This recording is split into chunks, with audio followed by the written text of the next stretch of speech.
Is mis mór an Gúrú Gruaige.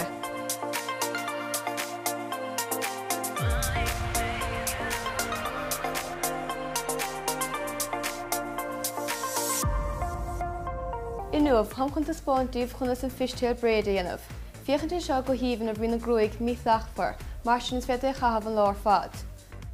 Ar dús ham just chun an Gruaig ar fad a chiar chun deireadh. Dín rá lead an Gruaig. Dín siúlt go bhfuil mé chéan ar an gátaobh.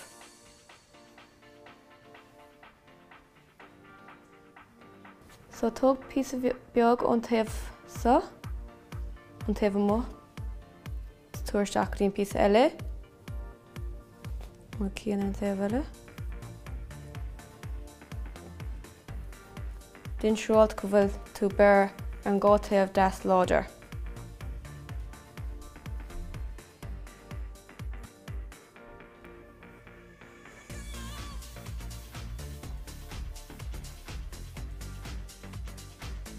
Now níl chun dul an slí ar fad síos mar ha PC de Gruaig le níos gar na PC eile.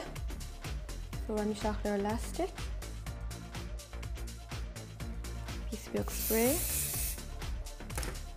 Agus tá chun just é haingtach PC beag.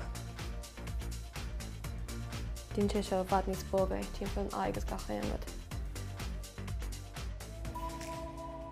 Agus sin é an Fishtail Braid. Marach nach bhrá se anna éasca dhéanamh. Is brá le mé.